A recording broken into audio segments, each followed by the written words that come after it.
আয়োজিত আন্তর্জাতিক মাদক বিরোধী দিবস উপলক্ষে আজকে যুব সমাজকে নিয়ে মাদকের বিরুদ্ধে দাঁড়িয়ে যাওয়ার আজকের এই র্যালিতে ইতিমধ্যে র্যালির সম্মানিত সভাপতি, ঢাকা মহানগরী দক্ষিণের সম্মানিত সহকারী সেক্রেটারি, কেন্দ্রীয় মসজিদ সুরার অন্যতম সদস্য, ঢাকা ৫ আসন থেকে গণমানুষের বিপুল ভোটে নির্বাচিত মাননীয় সংসদ সদস্য জনাব কামাল হোসেন, উপস্থিত মহানগরীর সংগ্রামী নেতৃবৃন্দ, সাংবাদিক বন্ধুগণ, প্রিয় ঢাকাবাসী, আসসালামু আলাইকুম ওয়া রাহমাতুল্লাহি ওয়া বারাকাতুহু।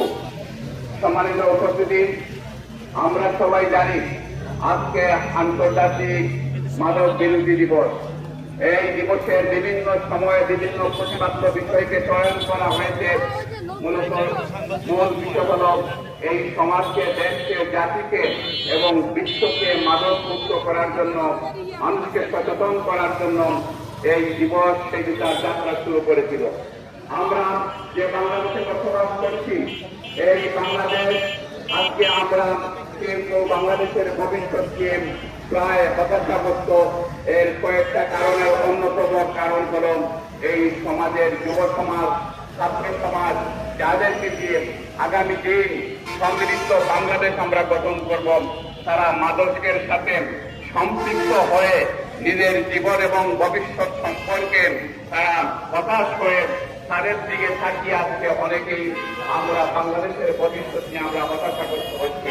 কিন্তু আমরা সুস্পষ্ট জানিয়ে দিতে চাই, বাংলাদেশ জামাত ইসলামী তার প্রতিষ্ঠার অন্যতকে এদেশের যুব সমাজ, ছাত্র সমাজকে মাদকের চুবল থেকে রক্ষা করার জন্য যে অগ্রণী ভূমিকা পালন করে আসছেন, এদেশের যুব সমাজের হাতে কাজ ধরিয়ে দেওয়া, এদেশের যুব সমাজকে মেধা এবং নৈতিকতার সমন্বয় করে বুদ্ধিভিত্তিক কর্মকাণ্ডের মাধ্যমে একটা সমৃদ্ধ বাংলাদেশ গড়ার যে শিক্ষা, যে প্রশিক্ষণ দিয়ে আসছেন, কেবলমাত্র জামাত ইসলামীর সেই পরিকল্পনা, সেই প্রশিক্ষণের মাধ্যমেই কেবলমাত্র যুব সমাজকে আজকে মাদকের হাত থেকে রক্ষা করা সম্ভব। আজকে মাদক দিবসে মাদক মুক্ত করার জন্য সেমিনার করা হচ্ছে, আজকে স্লোগান দেওয়া হচ্ছে, আজকে ভবন ছাপানো, বিভিন্ন মিছিল করা হচ্ছে।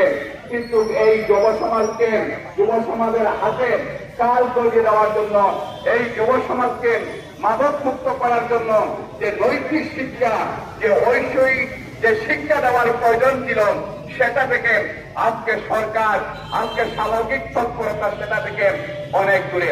আজকে প্রশাসনের কেউ কেউ মাদকের ব্যাখ্যা দিতে গিয়ে এমন ভাবে সাজিয়ে গুছিয়ে বলেন মাদকের নাকি চেইন আছে, মাদকের ডিলার আছে, সভাপতি আছে, তার মাঝের নেতা আছেন, এরপরে মাঠ পর্যায়ে কর্মী আছেন, এভাবে তারা চিত্র অঙ্কন করেন। আমরা তাদেরকে পরিষ্কার ভাবে বলে দিতে চাই, আপনারা একটা চিত্র অঙ্কন করেন, জাতির কাছে একটা চেইন উপস্থাপন করেছেন, কিন্তু এই চেইনের সাথে তো এই চেইন কে কোথায় বসবাস করেন, কার পরিচয় কি, কে কোন রাজনৈতিক দলের সাথে জড়িত, এদেশের বিভিন্ন সংস্থার কাছে এটা ক্লিয়ার।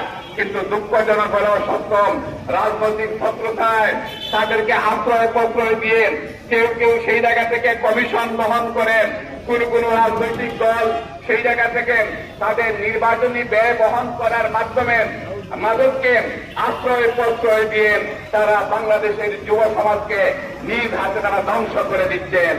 বিগত সরকার মাদককে সুতরাং ফুলে ফলে সুশোভিত করে নাই, তারা মাদক সম্রাট মোদীকে সংসদ সদস্য করে এদেশের যুব সমাজকে ধ্বংসের পায়ে তারা সুনিশ্চিত করেছিল।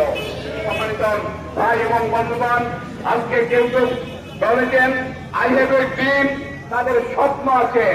আমরা এটা মিনিমাম আরো 50 বছর আগে বলেছি, আই হ্যাভ এ ড্রিম, এদেশের যুব সমাজকে নিয়ে আমাদের স্বপ্ন আছে।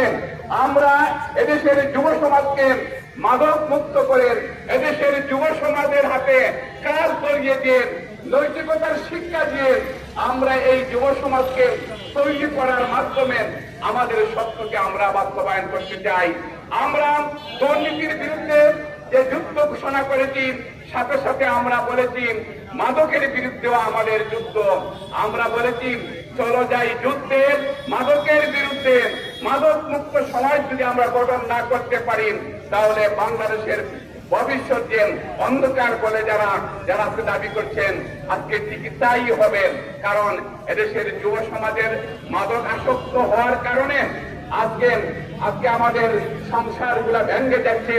আজকে যে ঐশী তৈরি হয়েছে, ঐশীর কথা আপনারা সবাই জানেন। ঐশীর বাবা বড় পুলিশ অফিসার ছিলেন, কিন্তু ঐশী